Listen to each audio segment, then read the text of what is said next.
নমরুদের যখন পতন হয় তার খালিস্থান দখল করে অন্য কোনো অত্যাচারী।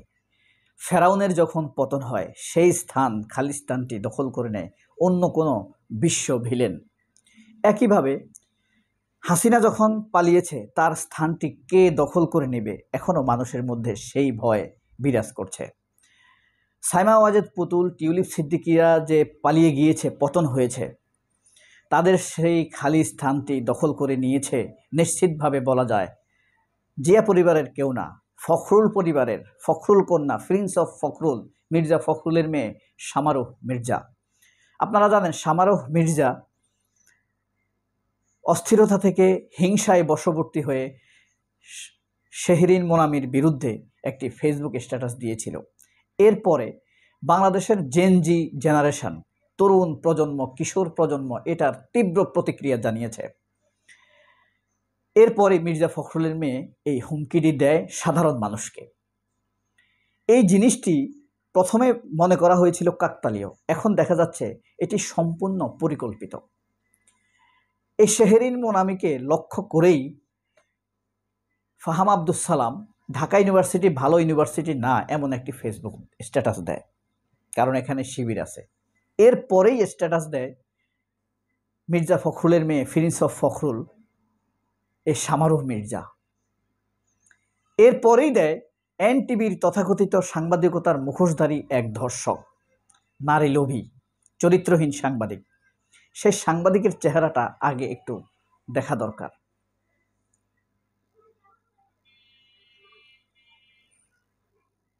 এই হলো এই তথাকথিত সাংবাদিকতার মুখোশধারী সেই ধর্ষক, চরিত্রহীন, নারী লোভী। ঢাকা ইউনিভার্সিটির শিক্ষিকা শেহরিন মোনামিকে নিয়ে বিশ্রী, নোংরা, কদর্য ভাষায় মন্তব্য করেছেন। সে আবার মাঝে মাঝে নিজেকে বিএনপির অনলাইন অ্যাক্টিভিস্ট হিসেবেও দাবি করে থাকে। সম্প্রতি শেহরিন মোনামিকে নিয়ে সামারুহ মির্জা যে ফেসবুক স্ট্যাটাস দেয় হিংসা করে, যে তাকে দেখতে ভালো লাগে না, সেই ধারাবাহিকতায় ফাহাম আব্দুস সালাম এই সাংবাদিক, তথাকথিত ধর্ষক, তথাকথিত সাংবাদিকতার মুখোশধারী ধর্ষক মুস্তফা খন্দকার, এনটিভির সাংবাদিক, সে ওই সকল কিছুর ধারাবাহিকতায় মোনামিকে নিয়ে ফেসবুক স্ট্যাটাস দেয়। একই সাথে আওয়ামী লীগের নামে ফেজ খুলে বিএনপি মোনামির সাথে, এজিএস মহিউদ্দিন খান মাহির সাথে নোংরা ছবির প্রদর্শনীতে মেতে ওঠে। এই হলো তথাকথিত ভদ্রলোকের মেয়ে সামারুহ মির্জার সিন্ডিকেট কর্ম। তথাকথিত নারীবাদীরা অথবা মূলধারা থেকে বিচ্ছিন্ন মিডিয়া, বাংলাদেশের মূলধারার মিডিয়া বলতে আসলে কিছু নাই। যেই মিডিয়াতে দেশের মূলধারার সমস্যাগুলো উঠে আসে না, মূলধারার মানুষের মতামত উঠে আসে না, সেই মিডিয়াকে কখনো মূলধারার মিডিয়া বলা যায় না। শেহরিন মোনামিকে স্লাট শেমিং করা, ডাকসুর এজিএসকে শেমিং করা, তাদের নামে অপকর্ম করা, বিশ্রী অপতথ্য ছড়ানো এবং নারী নির্যাতন করা যাকে বলে, এসবের ভিতরেই লুকিয়ে আছে নতুন দিনের ফ্যাসিবাদ, আওয়ামী লীগের অপপ্রচারকারী সিআর টিম। সম্ভবত জমি দখল, বাজার দখল, চাঁদাবাজি, টেম্পো স্ট্যান্ড এসবের পাশাপাশি আওয়ামী লীগের অপকর্ম, অত্যাচারের বিষয়গুলোও বিএনপি দখলে করে নিয়েছে। অন্তত মির্জা ফখরুলের মেয়ের এবং মির্জা ফখরুলের জামাইয়ের এহেন বিশ্রী, নোংরা অপতৎপরতার কারণে এই জিনিসগুলো পরিলক্ষিত হয়। মনের ভিতরে ভয় স্বাভাবিকভাবে জেগে ওঠে। সামারুহ মির্জা কি বলেছে মানুষকে ধমকি দিয়ে, সেটা অন্তত শোনা দরকার।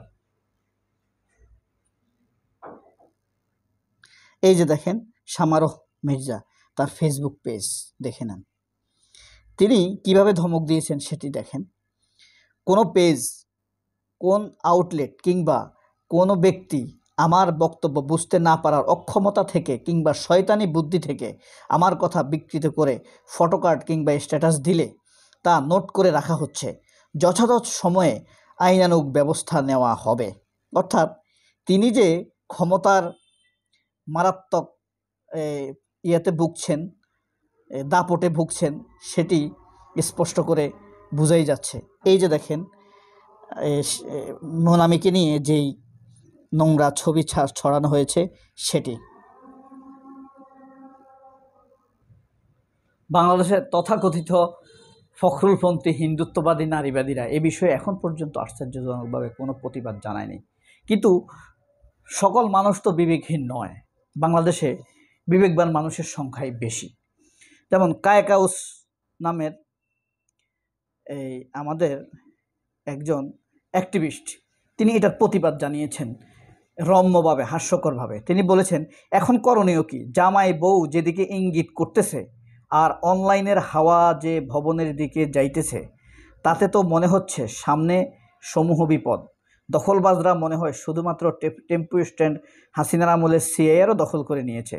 আপাতত দল বেঁধে আইডি খাওয়ার বেশ কিছু না করলেও অচিরেই আরও খারাপ কিছু দিকে যাবে। মোবাইল টেক করার দিকে সম্ভবত ক্ষমতায় যাওয়ার পরেই দেখা যাবে। ওই যে মির্জা ফখরুলের মেয়ে বলছে, দেখে নেওয়া হবে, তাদের নাম লিখে রাখা হচ্ছে। কখন মাথার উপর নতুন বাপের ছায়া নামবে, তারপর প্রথম সুযোগেই ঝাঁপাবে। এমনিতেও ভালো মানুষের মতো মুখ করে রাখতে রাখতে এরা বিরক্ত হয়ে যাচ্ছে। কিছুই বদলায় নাই, কিছুই বদলাবে না। সে যাই হোক, নিয়মিত তো মেনে নিতে হবে। যদি আর নাই হেথা ফিরে, ওই যে কুমার পারভিন ওটা রইল। আর নতুন কিছু এলে আবারও নেমে আসবে ইনশাল্লাহ। তবে তা আদতে সিয়া হায় মুঝকা আইসি নিজে বিপ্লবকে হায়। বিপ্লব করেছে, রক্ত দিয়েছে ছাত্ররা, সাধারণ মানুষ, ছাত্র জনতা। আর বিপ্লবের মজা, হুমকি ধুমকির আওয়েশ, প্রিন্সেস অফ এমেনিয়া, এসব কিছুই আসলে হাতিয়ে নিচ্ছে মির্জা ফখরুলের মেয়েরা। আপনি খেয়াল করলে দেখবেন, জিয়া পরিবারটি কখনোই এসব দুষ্কৃতিকারী চাঁদাবাজির সাথে কখনোই যুক্ত হয়নি। কিন্তু শেষ পর্যন্ত এই জিয়া পরিবারের উপরে সবচাইতে বেশি অত্যাচার নেমে আসে। খালেদা জিয়ার উপরে কী অমানসিক নির্যাতন নেমে এসেছে মনে আছে? তারেক রহমানের উপরে কী নির্যাতন নেমে এসেছে? এই যাই বলি না কেন, বাবরদের একরোখা মনোভাব, গিয়াসউদ্দিন আল মামুনদের একচেটিয়া অপকর্ম। এখন দেখেন, তারেক রহমানের মেয়ে এসব নিয়ে কখনো মাথা ঘামায়? এসব নিয়ে তার কোনো চিন্তা আছে? না। কিন্তু অত্যাচারটা শেষ পর্যন্ত আসবে তারেক রহমান মেয়ে। টাকলা মুরাদ কাকে গালি দিয়েছে? তারেক রহমানের মেয়েকে গালি দিয়েছে, মির্জা ফখরুলের মেয়েকে গালি দেয় নাই। সুতরাং বুঝতে হবে অত্যাচার কোন দিকে যায় আর মজা খায় কারা। মজা খাবে এই মির্জা ফখরুলরা, মির্জা ফখরুলের মেয়েরা। আরামায়েশের জীবন এখন তাদের ভোগ শুরু হবে। পুতুলদের পিরিয়ডটা গিয়েছে, এখন পিরিয়ড এসেছে সামারোহ মির্জাদের। মির্জা ফখরুলের রাজত্ব চলবে এখন, তার অত্যাচারে অতিষ্ঠ হবে এদেশের মানুষ। সবাই অনেক ভালো থাকবেন। আল্লাহ হাফেজ। আসসালামু আলাইকুম।